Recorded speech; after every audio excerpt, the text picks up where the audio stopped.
not so bad. I guess it's different for us. I know. Actually, he hit the ground without running. Like, he was asking me questions. I don't think we're doing a review. It was really.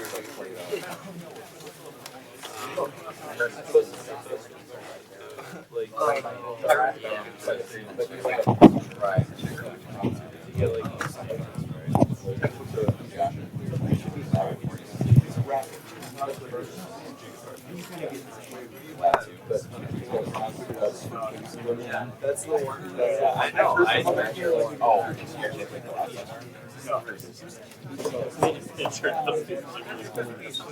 Some other day. So she is just super friendly. Yeah. No, that sucks.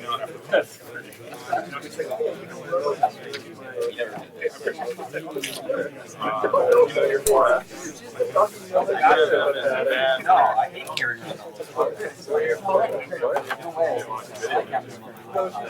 I watched like 40 minutes of the video and then I got bored.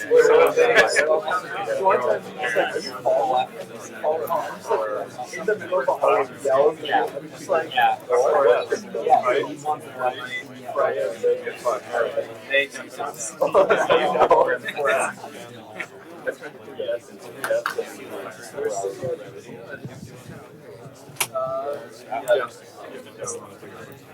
I mean, there's like 40 minutes. It's different from the lecture. Oh, yeah. I watched like the 40 minutes, but then I just did the lecture. I mean, yeah, you just go through the lecture down to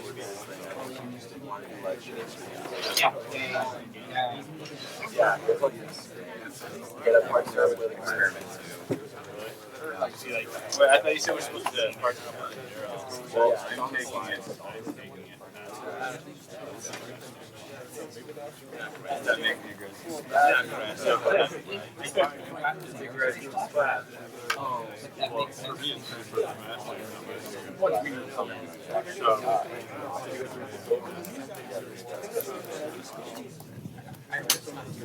Okay, good morning everyone. Are there any questions before we start? The lecture notes and syllabus are online. Homework 1 should be posted by later today, and that should be due next week in class, this time or by end of the class. Okay, any questions from lecture 1? If not, okay, let's continue with today's this one here. Okay.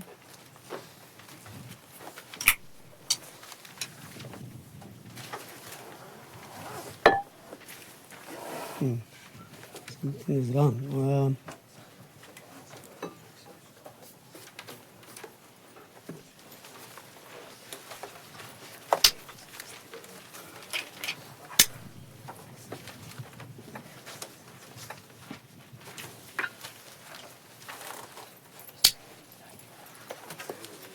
Something is not right.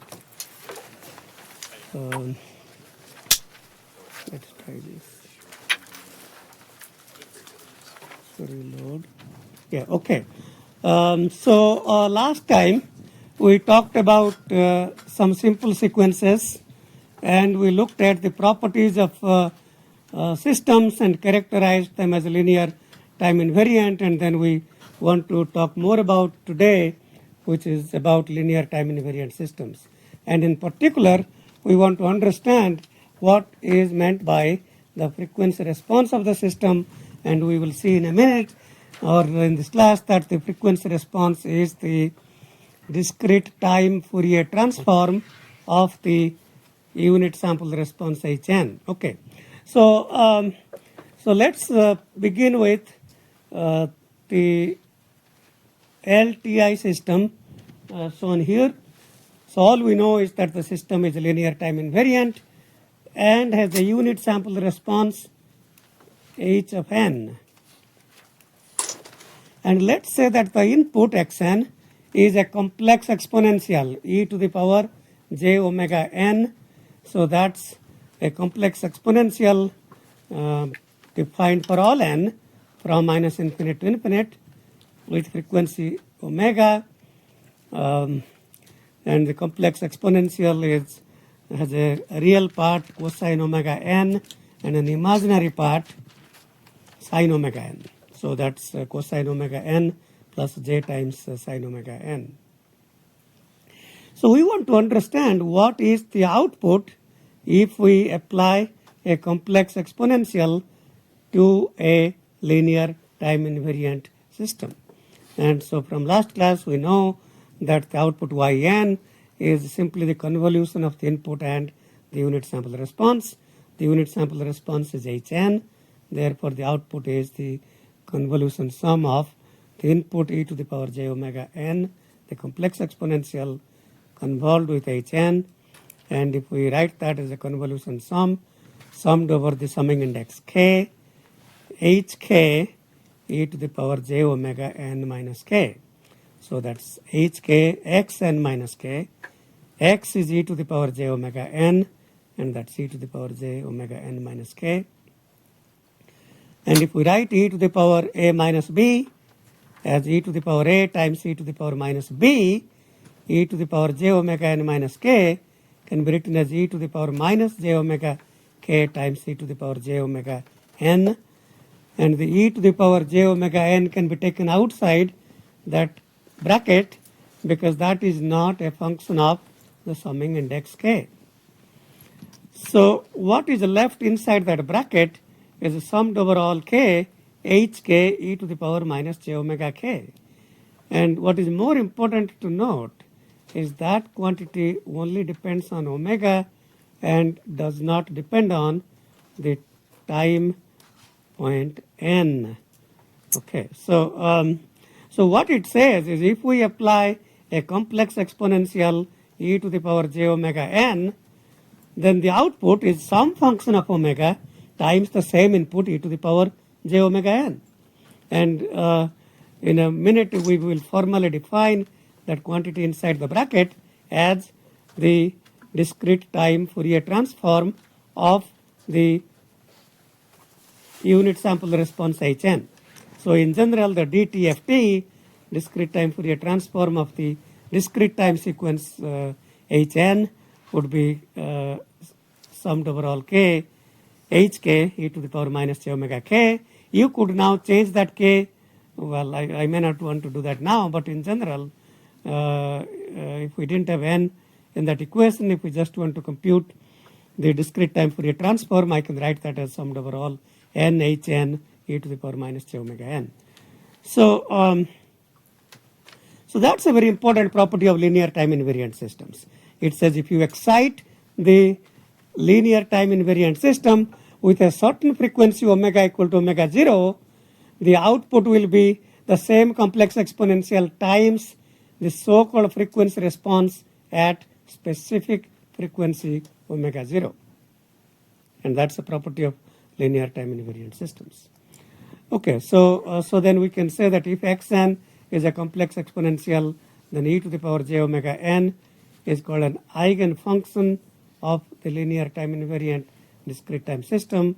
And the reason it's called an eigenfunction is because the transformation of the complex exponential e to the power j omega n is equal to, we will see in a minute that sum that we talked about, the discrete time Fourier transform, is h e to the power j omega, which we will get to that. So that's h e to the power j omega times e to the power j omega n.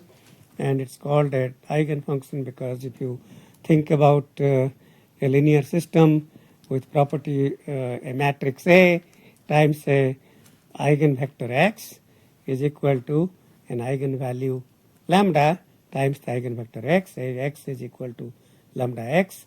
So if we think about A times eigenvector x as the transformation t operating on the complex exponential e to the power j omega n is equal to h e to the power j omega, which is the eigenvalue of the system evaluated at the frequency omega times the eigenvector or the eigenfunction in this case e to the power j omega n. Okay, so it so happens that e to power j omega n un is not an eigenfunction because the transformation t operating on e to power j omega n un is not equal to some function of omega times that input itself, which is e to the power j omega n un.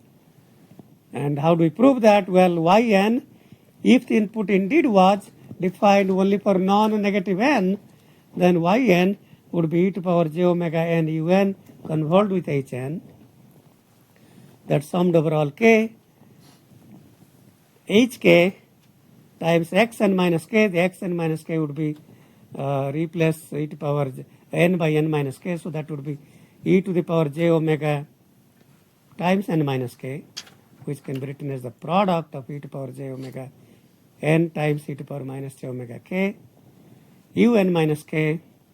And if you bring the e to the power j omega n outside, that's what we have on the inside the bracket k. And that quantity is not just a function of omega, but also a function of n. And that's what we don't want. We don't want the specific eigenvalue should not depend on the time index n. And because it does, therefore we cannot express that as a linear system such as ax is equal to lambda x, or t times x is equal to some function of omega times x. Okay, so in general, for any complex exponential, that's an eigenvalue. Now that quantity that I talked about, summed over all n, hn e to the power minus j omega n, formally is defined as the so-called discrete time Fourier transform of the time domain sequence hn. And we call that, instead of calling that as h omega, we specifically write that as h e to the power j omega. Why is that? Because anytime we see a complex exponential e to the power j omega, that is always known to be periodic with period twice pi. So if you take a function cosine omega or sine omega, cosine omega is the same as cosine omega plus twice pi, cosine omega plus 4 pi, cosine omega minus 1000 pi, or whatever that is. In fact, that's so h e to the power j omega is equal to h e to the power j omega plus twice pi n, where n is an integer.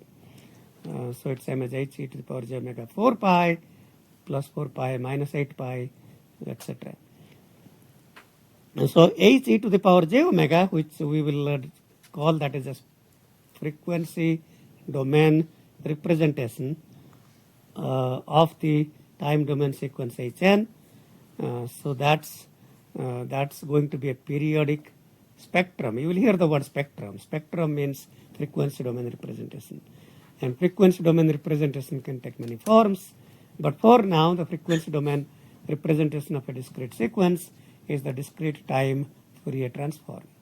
Not to be confused with DFT, or a discrete Fourier transform, that we'll talk about 6 weeks or so down the road. Okay, so DTFT is the Fourier transform of a discrete time sequence, and that is periodic in frequency domain. And this is periodic with period twice pi. That means if I give you the spectrum meaning the discrete time Fourier transform, defined for one period, anywhere, one unique period, from 0 to 2 pi or minus pi to pi, and then you can basically, it's periodic, so you can plot that for all frequencies. Okay, any questions about the definition of discrete time Fourier transform? Okay. So the Fourier transforms in general satisfy a lot of duality properties. And one of those duality properties is if the time domain sequence is a discrete in time domain, that implies the spectrum to be periodic in frequency domain. And we just proved that in the slide. Now the duality of that says that if the time domain sequence is periodic, then by duality the spectrum must be discrete. Now, do you remember where you saw this property? Periodic signal has a discrete spectrum. Any volunteers about where you saw that? Well, that was the starting point of signals and systems class. Go ahead, yeah. Sine and cosine function? Sorry? Sine and cosine function? Yeah, that is true. Sine and cosine are simple. Well, we can talk about that. That's what, yes. Yes, I mean, sine and cosine are periodic signals and their spectra are indeed discrete. But in general, I was looking for a general answer. Any volunteers?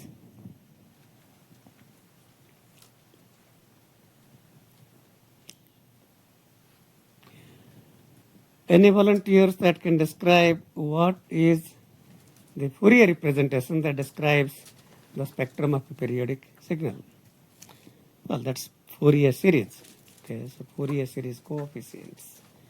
And when you start a signals and systems class, which is the starting point of time frequency representation, if the signal is periodic in the continuous time domain, if ft is equal to ft plus some period cap t, then we can define that as a discrete spectra, and the discrete spectra correspond to the magnitudes or the amplitudes of those correspond to the Fourier series coefficients, and define that the frequencies, which are twice pi over t times k, twice pi over t is the fundamental frequency, and the harmonics of that, which is multiples of the fundamental frequency.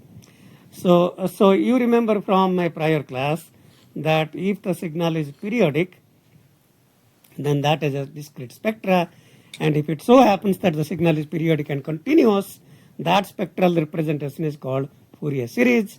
And if it so happens that the periodic signal is not continuous but discrete, and it's a discrete periodic signal, then we say that spectral representation is called what? Discrete Fourier series. Discrete Fourier series. From if the signal in time domain is periodic with cap n, defined, let's say, one period from 0 to n minus 1, then the spectrum will also be periodic with same length n, cap n, and that particular spectral representation would be called discrete Fourier series. Okay, so I hope, it probably has been a while that you took the class and you've forgotten, which is perfectly fine. But we certainly want to remind you of those connections. Okay, any question about, in general, about discrete time Fourier transform and the duality property? Okay, so let's take, now that we know that the complex exponentials are eigenfunctions, and here is a simple example that we have a unit sample response defined as delta n plus delta n minus 2, which has two non-zero samples at n equal to 0 and n equal to 2.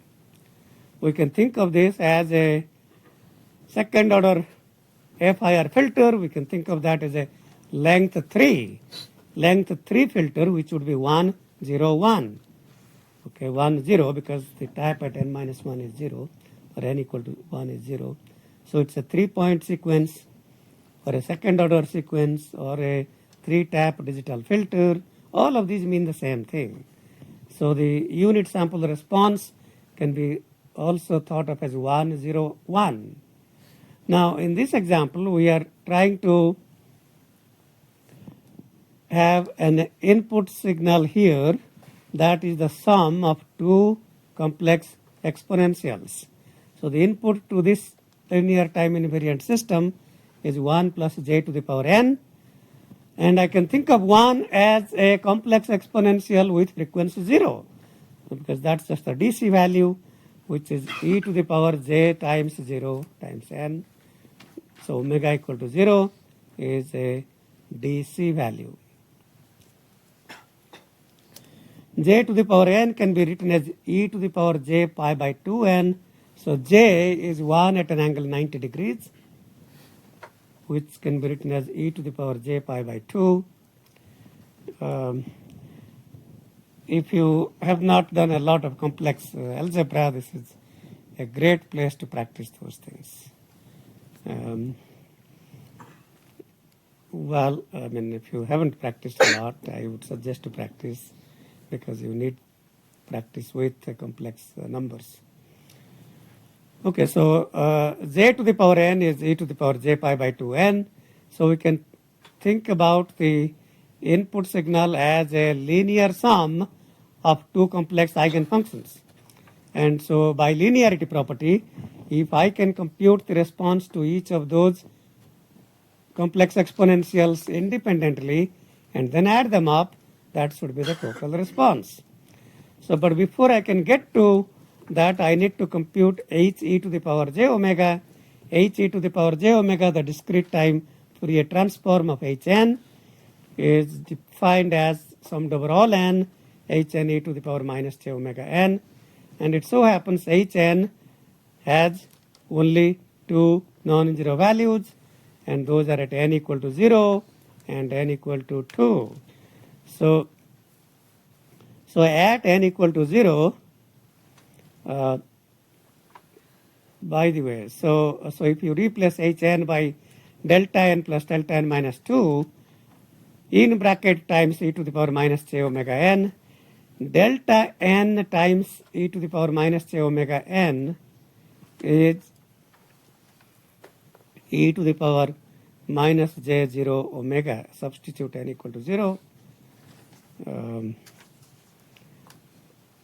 And then delta n minus 2 times e to the power minus j omega n has only non-zero value at n equal to 2. So substitute n equal to 2, and we get e to the power minus j 0 omega plus e to the power minus j 2 omega, which is indeed 1 plus e to the power minus j 2 omega.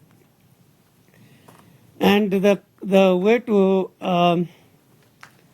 simplify this is to look at the exponents of the complex functions, complex exponentials. The exponent is 0 omega and 2 omega, and then add and divide by 2 and take that outside a bracket. And these are all tricks that you learn here. You are not supposed to have learned these things before. So if you take the complex exponential exponent, take the average of that, 0 omega and 2 omega average is omega. So take e to the power minus j omega outside a bracket. Then we are left with e to the power j omega plus e to the power minus j omega. And that's cosine plus j sine plus cosine minus j sine. And that's 2 cosine omega e to the power minus j omega. 2 cosine omega is a real value. And e to the power minus j omega can be thought of as the phase of the discrete time Fourier transform. So now that we know what the DTFT is, we can compute the so-called eigenvalues corresponding to the eigenfunctions. So when omega is 0, the value substitute omega equal to 0, we get the so-called value of the frequency response at DC is 2, and at omega equal to pi by 2, 2 cosine pi by 2 times anything is 0, cosine 90 degrees or pi by 2 radians is 0. So those are the two corresponding eigenvalues. So then if I then multiply the eigenvalue by eigenfunction for each one of them separately and add them up, or called linearity or superposition or whatever you want to call that, so yn would be h e to the power j0 times e to the power j0 1. That's the output to the quantity 1. The output to the quantity j to the power n would be the frequency response evaluated at omega equal to pi by 2, which is h e to the power j pi by 2, times the input j to the power n, and that's 2 times 1 plus 0 times j to the power n, and that's equal to 2. So if you look at this these two complex exponentials and this simple digital filter, and it so happens that I applied two sinusoids, sum of two sinusoids or complex exponentials to be more precise, and one with frequency 0 and one with pi by 2. One is 0 radian per second and pi by 2 radian per second. And it so happens that the output is only 2, which corresponds to the DC frequency omega equal to 0. So what does that mean? Well, it simply means that any input at frequency pi by 2 is filtered out. So if I applied an input 3 times j to the power n or minus 10,000 times j to the power n, the output would be 0 because we call h e to the power j pi by 2 is 0. That means the frequency pi by 2 radian per second is a transmission 0 of the system. That means that filter, the output corresponding to frequency pi by 2 is not going to be observable at the output. And some of you may try to think about concepts from continuous time systems or control systems, so-called controllability and observability.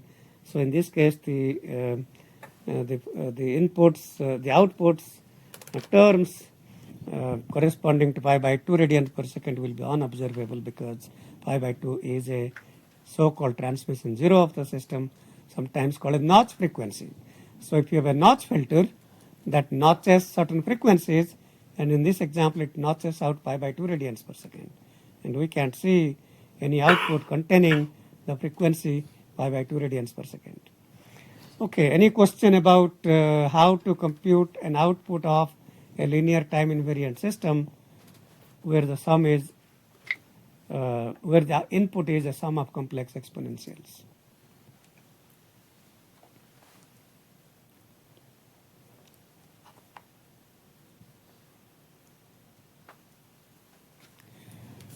Okay, so let's go to the next slide. So it says suppose that Hn is delta n minus 2. Delta n minus 2 is the unit sample response that has how many non-zero samples? One non-zero sample at value n is equal to 2. Okay, so if we apply any arbitrary input xn, the output yn would be xn convolved with delta n minus 2, which is simply xn minus 2. So that means whatever the input is, the output is delayed by 2 samples. Okay, so if I apply an input A, B, C, D, E, F, the output will be 0, 0, then A, B, C, D, E, F, simply delayed by 2 samples. Now, if we compute the discrete time Fourier transform of this linear time invariant system, then h e to the power j omega is summed over all n, hn, which is delta n minus 2 times e to the power minus j omega n. Although the summing index n is an infinite summing index from minus infinite to infinite, the only non-zero value is at n equal to 2. So the only non-zero value of that sum is going to be e to the power minus j omega n evaluated at n is equal to 2, which is e to the power minus j2 omega. So if you think about the e to the power minus j2 omega, which is a complex exponential, and the absolute value of any complex exponential is 1. The absolute value of e to the power minus j 1000 omega is 1. Absolute value of e to the power minus j in bracket 1000 omega plus pi by 4 is 1. Okay, why is that? Well, e to the power j omega is cosine omega plus j sine omega. So the absolute value is cosine squared omega plus sine squared omega square root, which is 1. Another way to think about e to the power j omega is 1 at an angle omega. So if you think about that as r at an angle theta, r at an angle theta can be represented as r e to the power j theta. So from polar coordinate, you convert to Cartesian coordinates. R at an angle theta is equal to r times e to the power j theta.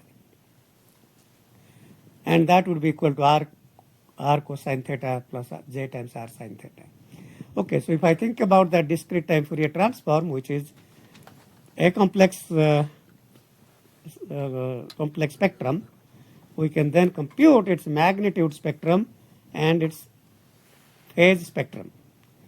So if I write that as magnitude times e to the power j times the angle theta, and in this case the magnitude is 1 and the phase is going to be the exponent of the complex exponential, and the exponent, which is the coefficient of j, is minus 2 times omega.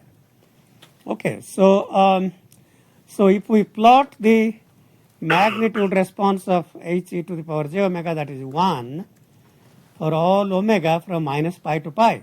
Well, is it really 1 for minus pi to pi, or it is true for all omega minus infinity to infinity? Well, it is 1 from minus infinity to infinity, because we already know the complex spectrum is periodic with period 2 pi. So if you keep shifting that to the left and right by 2 pi, it will be just 1 for all omega. So we call this kind of a filter, any filter that has a magnitude 1 for all frequencies, is called an all pass filter. An all pass filter in general will pass all frequencies, as opposed to the example that we saw having a notch frequency at pi by 2 radians per second. So in the previous example of unit sample response being 101, that had a notch frequency at pi by 2, that it rejected all inputs coming with frequencies pi by 2. This will not discriminate any frequencies. All input frequencies will pass to the output with a magnitude 1 in the frequency domain, but the phase angle will change. And if we plot the phase angle as shown on the bottom, and if we plot that minus 2 times omega, so at omega equal to 0, that value is 0. At omega equal to pi by 2, that becomes minus 2 times pi by 2. So I could actually have a straight line from minus infinite to infinite with slope minus 2, and that would be the phase response. But sometimes we like to plot the phase response what is known as a rapt phase response. And the rapt phase response means instead of having a straight line with slope minus 2 from minus infinite to infinite, we can plot the rapt phase response that is rapt between minus pi to pi. Anytime it goes above pi, well, it's periodic with period twice pi. And we know complex exponentials phase is periodic with period twice pi.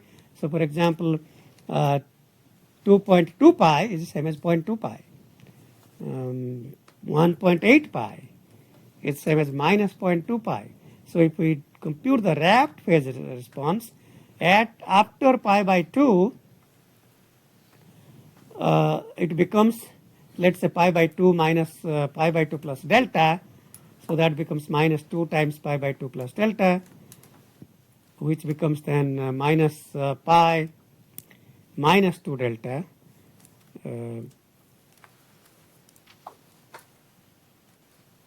I take that back. Because the phase is negative after pi by 2, I should say that the phase is, well, in that case, actually, the phase is going to be,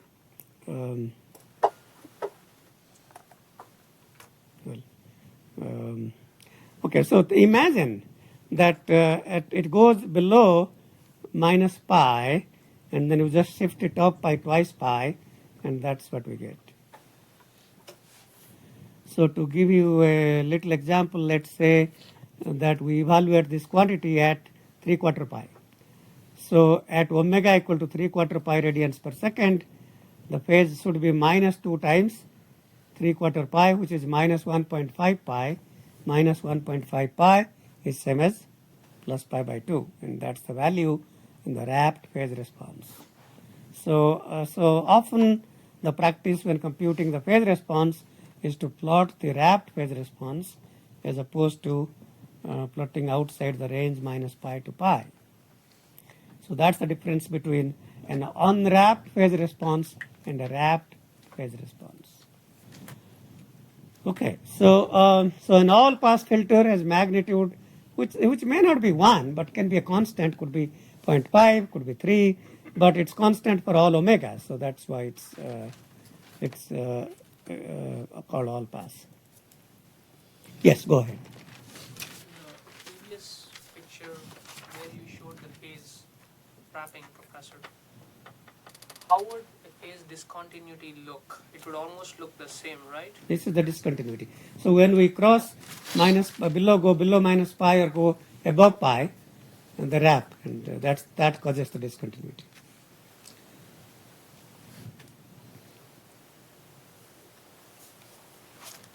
So in general, when you see these discontinuities, that means the phase was wrapped. Okay. So formally speaking, the frequency domain representation of a continuous of a discrete time, of a discrete time sequence, Hn defined as He to the power j omega is summed over all n, Hn e to the power minus j omega n. Now, every transform has a property to compute the transform and an equation to compute the inverse transform. So the so-called forward transform takes Hn and computes He to the power j omega. The inverse transform takes the spectrum He to the power j omega and computes the time domain sequence Hn. So Hn can be proven to be 1 over twice pi, which is 1 over the period. And some of you may recall the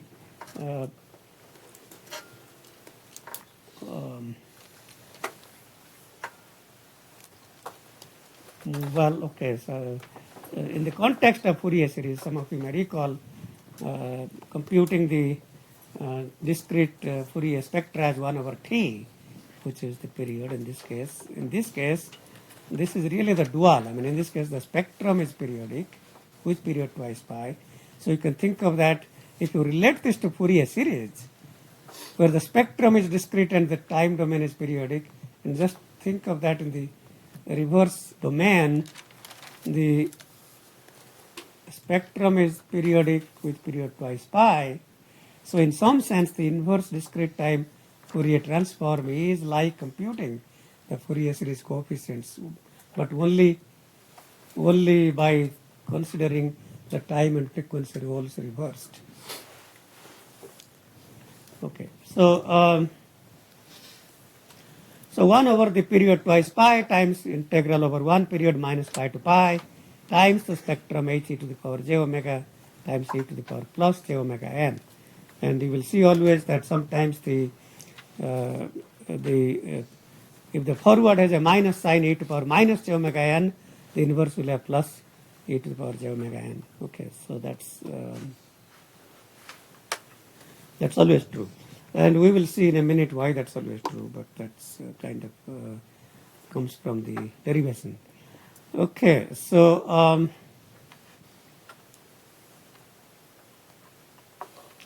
so here is the proof of that.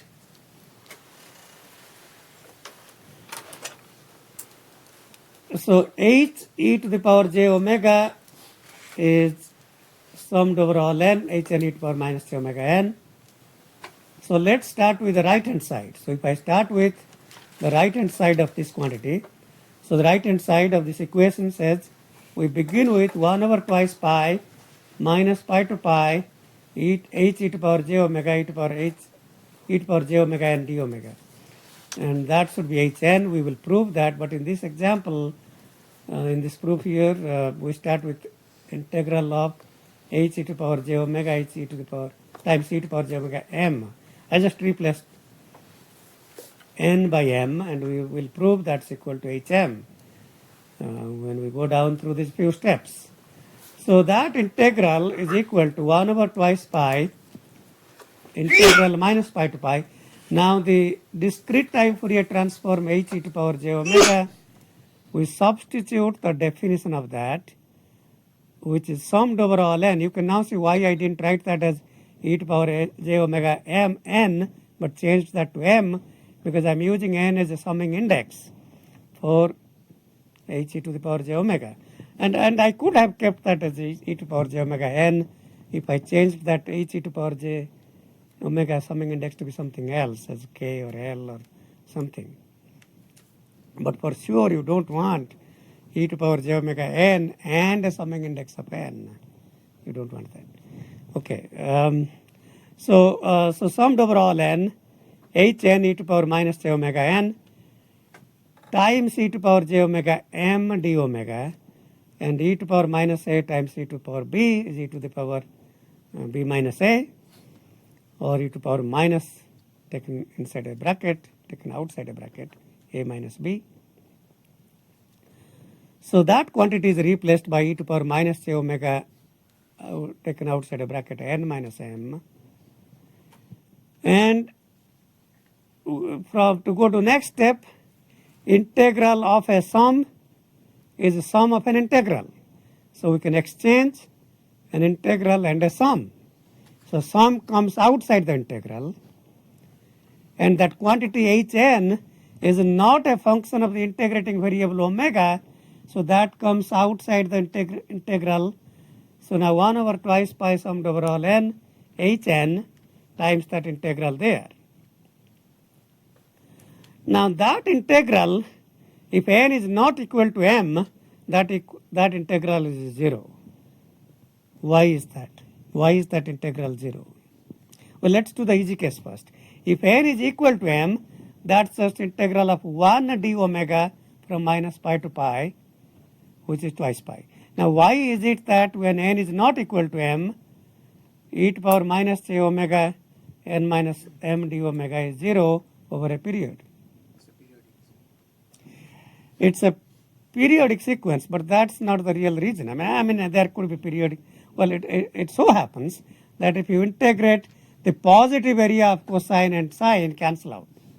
And it could be periodic, but if all the area was positive, then that would not be 0. That would be some positive number, which would be the average value. So the average value of a cosine is 0. The average value of a sine is 0. The average value of complex exponential is 0 plus j0, which is 0. Okay. So average value of cosine omega is equal to 0. Now what's the average value? I digress a bit, but what's the average value of cosine squared omega? Without integrating, you can of course compute that, spend 10 minutes. What's the average value of cosine squared omega? Is half. Think about cosine squared omega plus sine squared omega is equal to 1. Take the expectation of both sides. The average value of cosine squared omega plus the average value of sine squared omega equal to 1. And by observing that cosine squared average is same as sine squared average, because one is shifted version of the other, then each is half. So the average value of cosine squared omega, which is actually 1 over twice pi times integral cosine squared omega d omega over a period 0 to twice pi, that would be half. And I can of course spend 5 minutes doing that integral, but I'm just saying how to just think about that intuitively and without computing that integral. Okay, so the average value of cosine omega and sine omega is 0. The average value of that complex exponential is 0. Okay, so because that average, because that integral is 0, if n is not equal to m, and twice pi when n is equal to m, I can write that piecewise integral defined in that piecewise manner as a compact form called twice pi delta n minus m. And delta n minus m is 0 if n is not equal to m, and is 1 only when n is equal to m. So that integral can be written as twice pi delta n minus m. Now that twice pi cancels out with twice pi, and that infinite sum, when we are multiplying hn with delta n minus m, it so happens that as long as n is not equal to m, the delta is 0, 0 multiplied with corresponding h will be 0.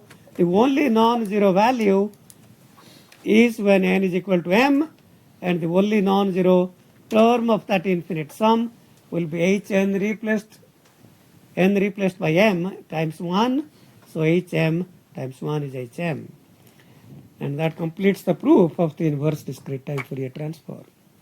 So these are pretty standard proofs, and so the better you get used to these things, how we follow the process. We start with the integral of the sum, we exchange the integral and sum, that becomes sum of the integral, and then relate to a delta function, and that's how we prove these kinds of things, whether it is discrete time Fourier transform or discrete Fourier series or discrete Fourier transform. The pattern of proof is more or less the same. Okay, any question about this?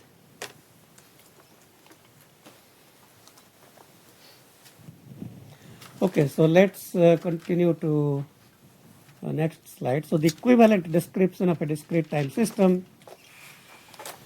So a system here, the same system, same discrete time system, is described equivalently by three different forms. So the first equation is simply telling us the unit sample response of the system. So it says your Hn is delta n minus delta n minus 3. So that says the unit sample response is 1, 0, 0, 1.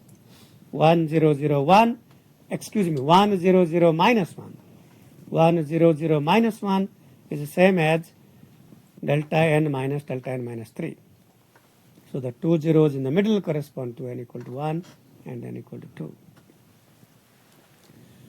So that's called simply defining a discrete time system by its unit sample response.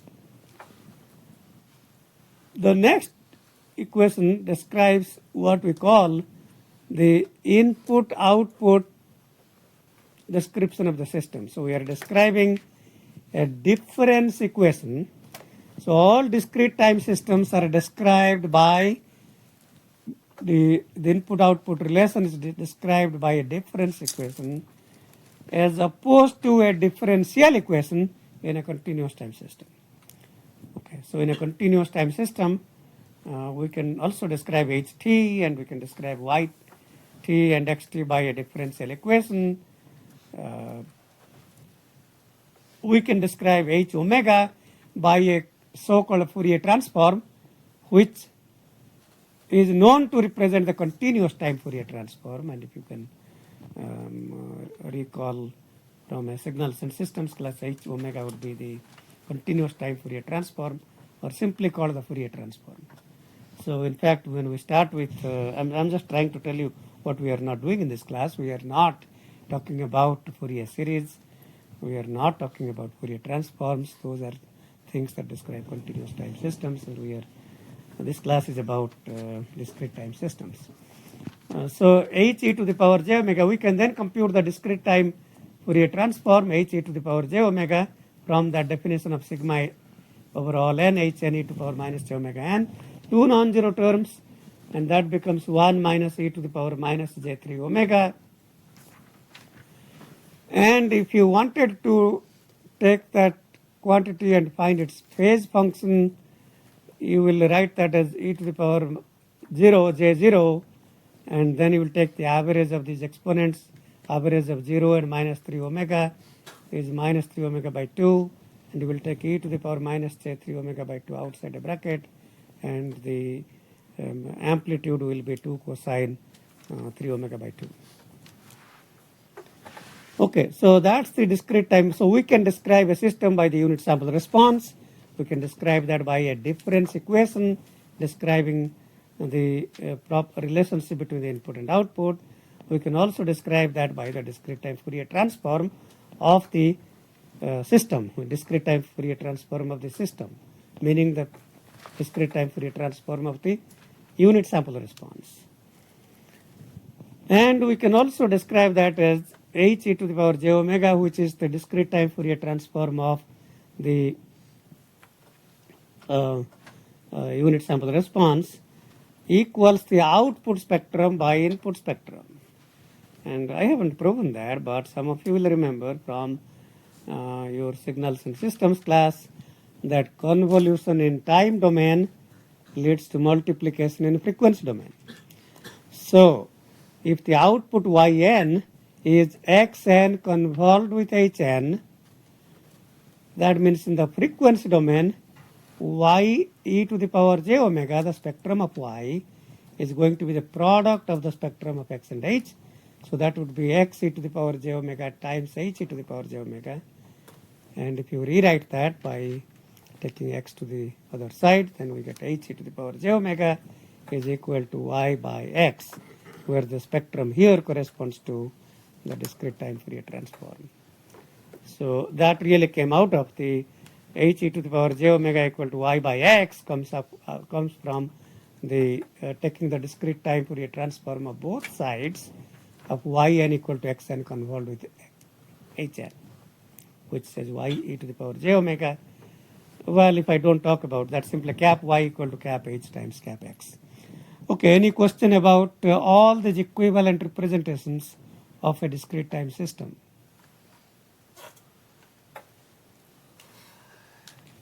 Okay, so here is where we get a bit technical and something that you probably pay less attention to in a signals and systems class.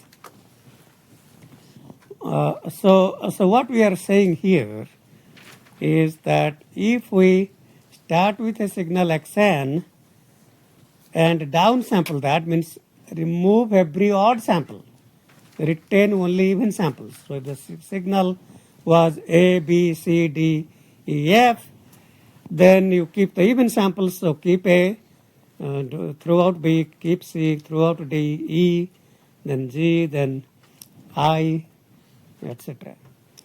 So that's called the downsampled version of xn. So we call yn, which is the downsampled version of xn, downsampled by factor 2. Now, it so happens that if we try to compute the discrete time Fourier transform of yn called y to the power j omega, which also will be periodic with period twice pi.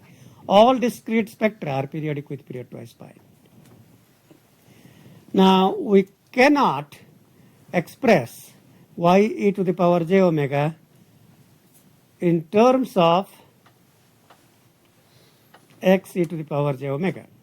And in particular, we cannot get a closed form expression for that quantity. If you read what is written in the bottom of that line, y e to the power j omega by x e to the power j omega is not defined.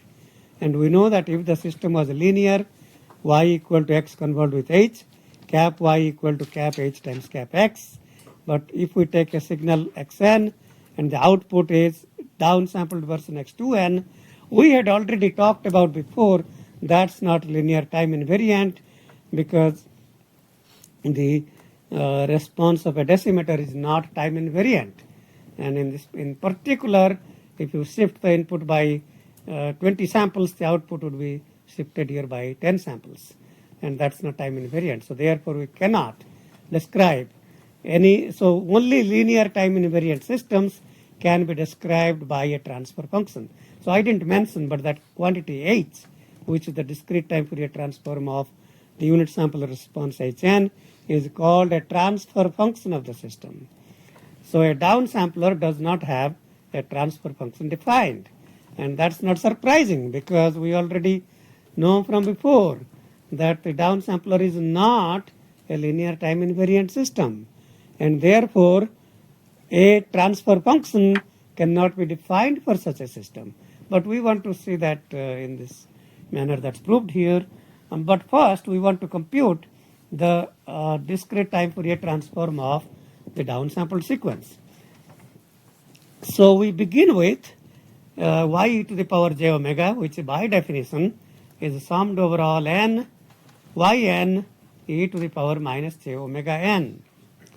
And then we replace yn by the definition of the downsampling sequence. Yn is replaced by x2n. So that's summed over all n x2n e to the power minus j omega n. So if you think about what x2n is saying to us, if you take n equal to 0, that corresponds to x0. And if you take n equal to 1, that has the input x2. Remember, x1 was thrown out. And if you take n equal to 2, that is x4, x3 was thrown out, n equal to 3, x6, etc. So that only contains the even samples of x. So we are saying that we can write that if I replace 2n by n prime, okay, if we replace 2n by n prime in the previous equation, every odd n had value 0. So if corresponding to n equal to 1, 3, 5, etc. Actually, that's not true. That's not true. That's not true. So, okay. So think about what we are doing next line. So in the next line, that's it, summed over only even n prime. So n prime 2n is replaced by n prime, and because n prime is a multiple of 2, n prime is even. N prime is always even. So we can write that as summed over all even n prime xn prime times e to the power minus j omega. Now n in terms of n prime is n prime by 2. So if I take the first term, let's say n prime equal to 2, n prime equal to 2 will be x2 e to the power minus j omega. And in the previous equation, if I take n equal to 1, that's x2 e to the power minus j omega. And the second equation, if I take n prime equal to 4, I have x4 e to the power minus j2 omega. In the previous equation, that would be n equal to 2. So that would be x4 e to the power minus j2 omega. So these two sums are exactly equivalent. Only thing is, in the bottom equation, n prime even, we are only taking n prime 0, 2, 4, 6, etc. We are not. So that sum is assumed to be implicitly 0 for n prime odd, is not defined. Now I want to take that sum and replace that by a sum that is summed over all n prime. Now, so how do we take a sum defined over even n prime and redefine that over all n prime? And that is a trick that we have to use here.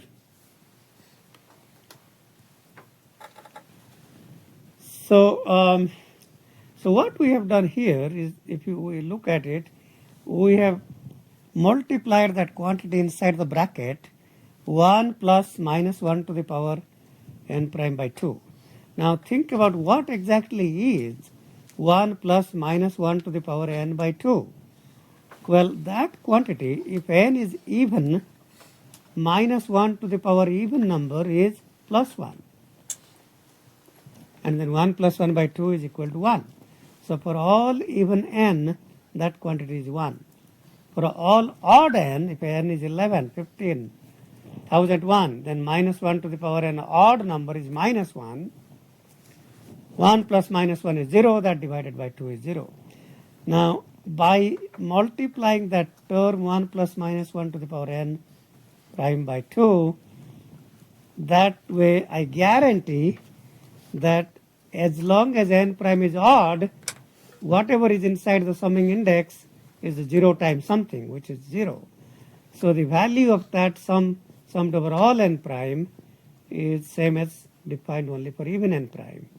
Because in the bottom equation, as long as n prime is odd, we force that quantity to be summed to be 0. And then effectively the non-zero values are the even n prime values. Okay, it has gotten already technical, and I think this is something that, so any questions about why we are even trying to do this? Why are we trying to write down over all n prime? Because discrete time Fourier transform is defined over all n prime. So if I can get to all n prime, then I can describe that by a DTFT. Question, go ahead. So from the last line, does it mean that y of j omega is not defined for omega 3? Because 3 by Okay, so the question was, is y of e to power j omega defined for all order omega? So yes, it is defined. But let me tell you something. If the continuous time signal, so the spectrum y e to the power j omega is continuous in omega. That's defined for all omega. That's defined for omega equal to 0.3, 0.4, 0.356, 0.35678. It's continuous. It's continuous in omega. So omega is really from minus infinity to infinity, but it's also periodic. So that means as long as I know the one period of the spectrum, where one period could be 0 to 2 pi or minus pi to pi, or could be, let's say, 10 pi to 12 pi, well, that's already a period, or could be 10 pi to 11 pi, so that's a half a period, and 15 pi to 16 pi, that's the remaining half. 15 pi is same as 11 pi, so 15 to 16 is really same as 11 to 12. That's two different parts, you know. So as long as we know one period, doesn't matter where that one period is, we need to know a distinct period over distinct period meaning over a range of value omega twice pi. So yeah, omega is continuous. Discrete time domain signal xn, the periodic signal is not just periodic, of course it is periodic with twice pi, but it's also continuous. Okay. Any other questions? So once that I have succeeded in describing that over all n prime, so I can then take that sum in the bracket and rewrite that as two terms and then take that as two sums over, as opposed to one sum.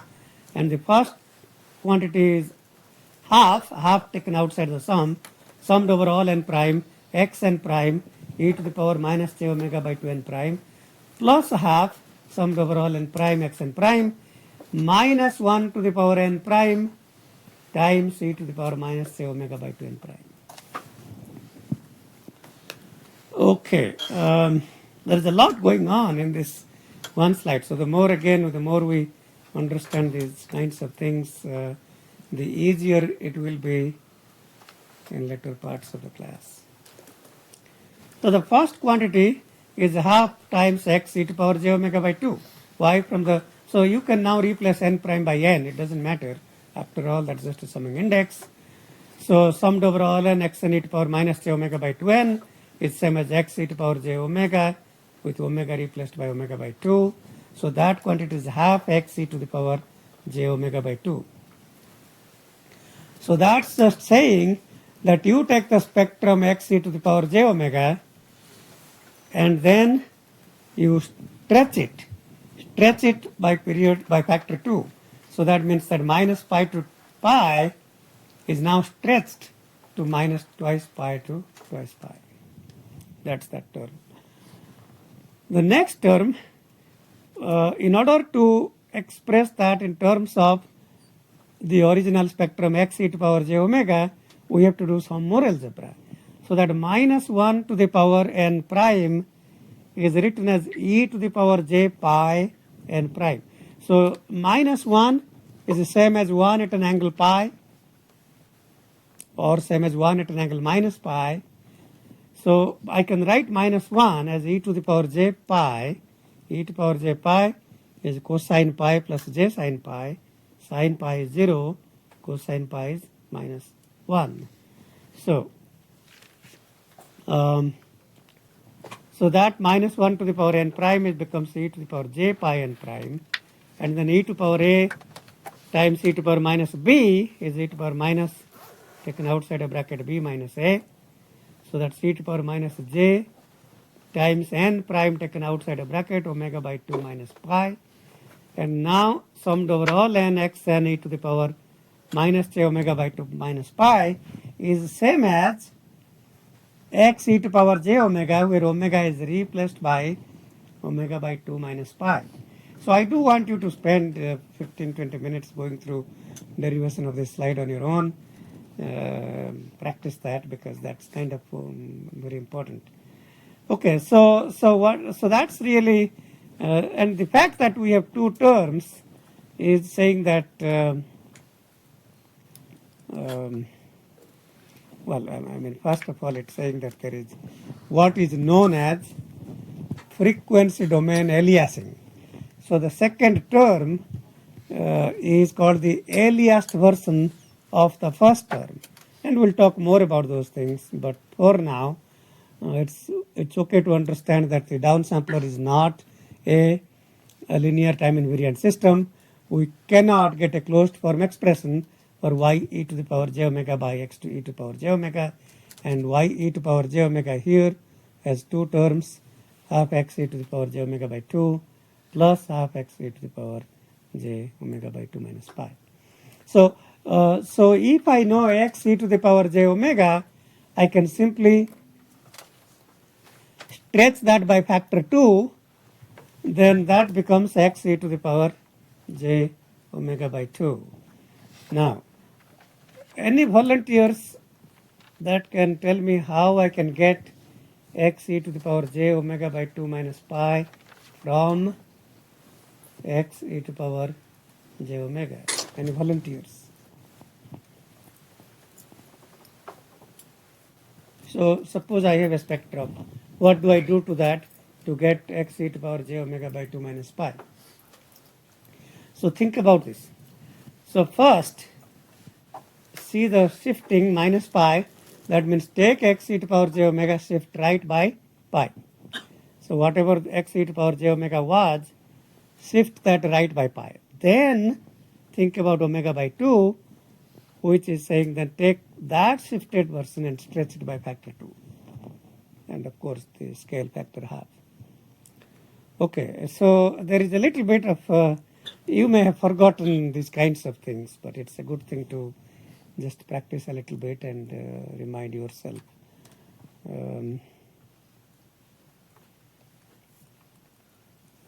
Okay, here is an example. Suppose that the original spectrum of the signal xn was band limited.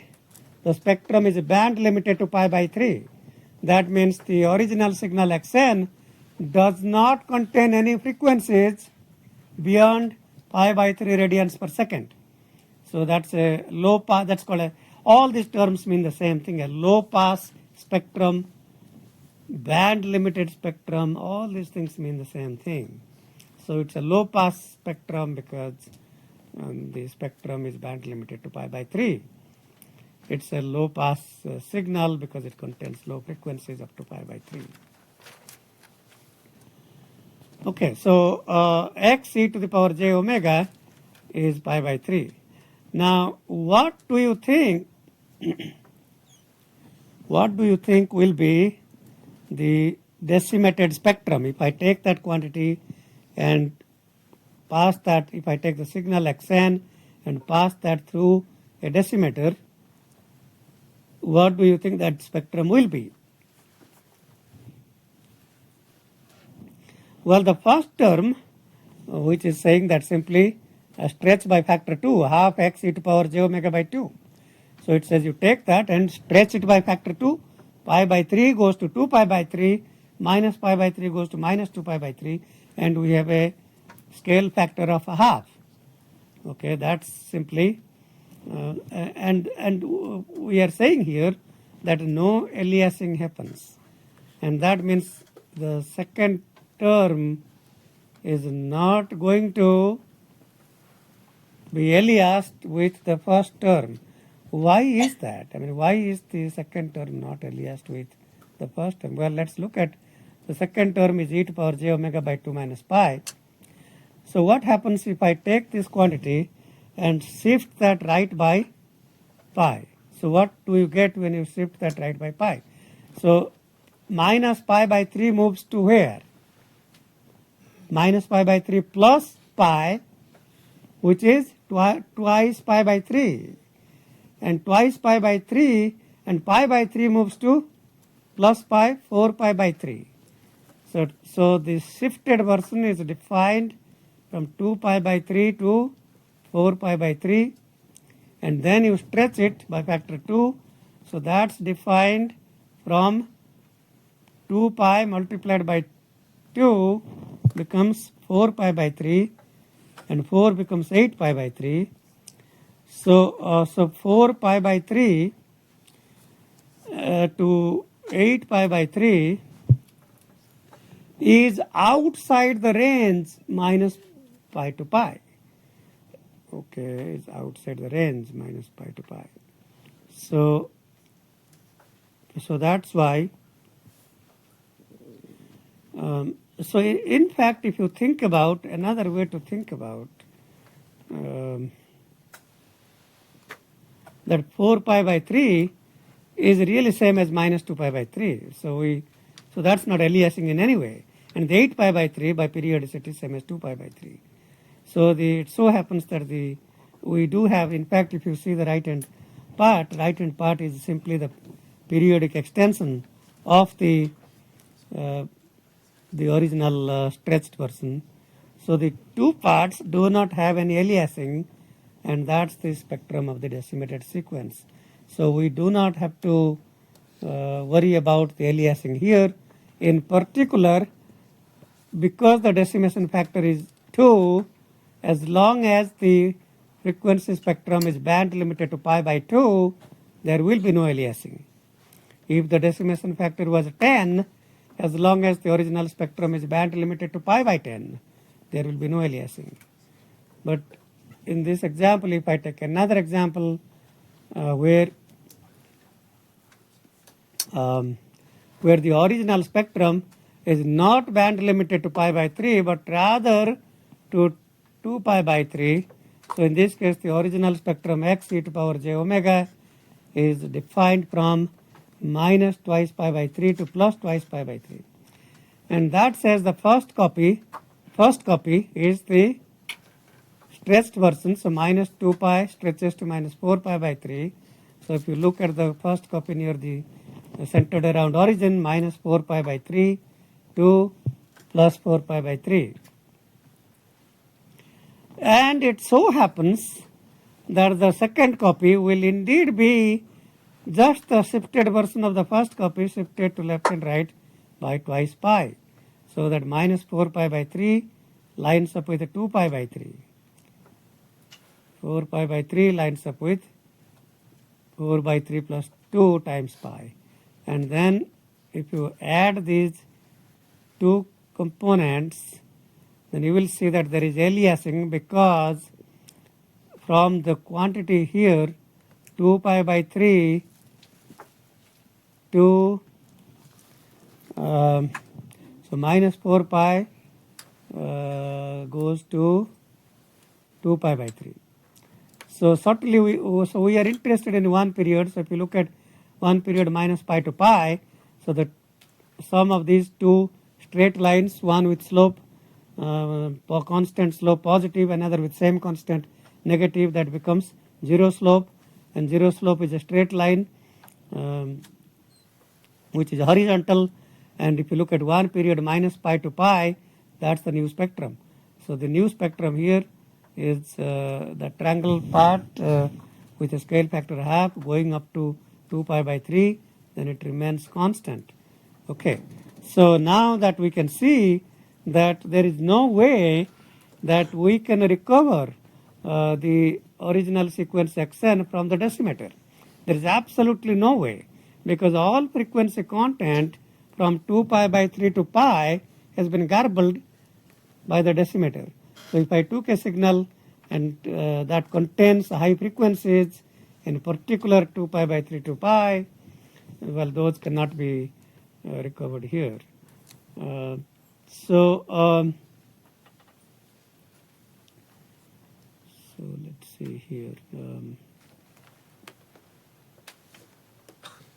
No, actually, I didn't say that right. So I take that back. What I meant to say is that even though the input signal xn had no frequency content from 2 pi by 3 to pi, the decimated version will have content from 2 pi by 3 to pi, which is called the aliased content. And we know that from a definition of a linear time invariant system. Linear time invariant system response should be the input spectrum times the filter spectrum. The input spectrum is 0 from 2 pi by 3 to pi. So whatever the filter spectrum is, the output spectrum should be 0 from 2 pi by 3 to pi, but it's not, and that's why the system also is not linear time invariant system. Linear time invariant systems cannot create new frequencies. And the decimator here creates new frequencies at the output, in this example from 2 pi by 3 to pi, and that's only because it is not a linear time invariant system. So it seems like I have been slowed down, and but that's okay, that's perfectly fine. So you can read what we are doing with the next part, downsample by factor 3, where 3 gets complicated, then expanders. And so we'll continue where we stopped today. So the homework should be posted by later in the day. So see you next week.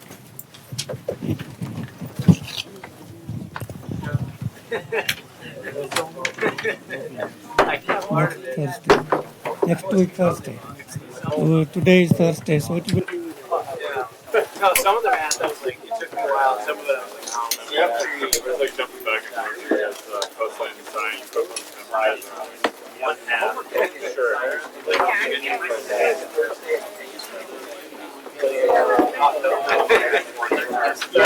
Where does that show up? Okay, at least it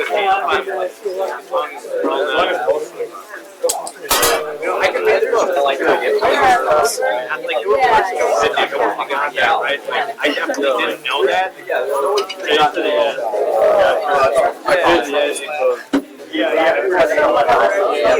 No, Solomon. I'm gonna go say. Oh, that's fun. Like an hour and 30.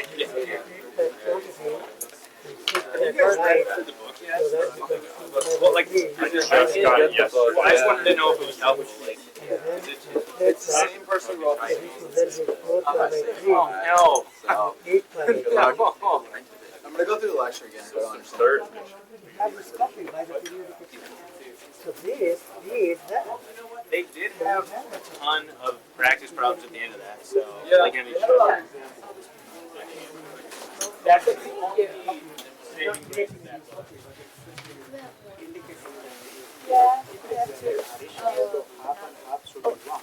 Two after year one. Year one, yeah. Yeah, I have one year science. That's really interesting. And then I got math. Yeah, I mean, if I That's interesting too. This not so hard. for that equation, And you? I have next one, 5,000. when it's 5 by 3, so this copy is telling us that it's 4 pi by 3. And then if I shift this right by pi, so pi goes to minus 2 pi by 3 goes to pi by 3.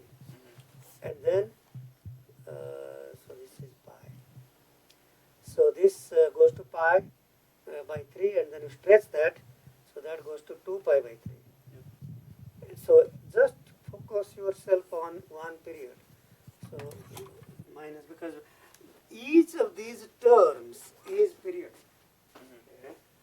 Periodic in what? Periodic in 4 pi. This is periodic in 4 pi. This is periodic in 4 pi.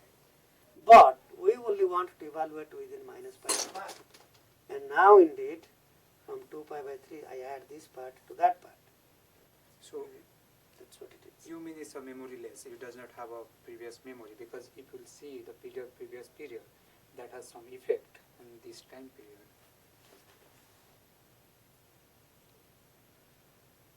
No, that is not due to memoryless. It's not due to. It is not due to memoryless. All we are saying is add this equation for all omega minus pi to pi. Okay. So no, that's not a property of memoryless. Because my question is like, no, here there's a sample also. So we are interested in computing one Minus period of pi, the okay. spectrum, then extend it periodically with period by pi. Okay. You took 3015. You have taken. You are in EE. Yep. You are doing undergraduate, and When did you take Patti 15? Last year. Okay.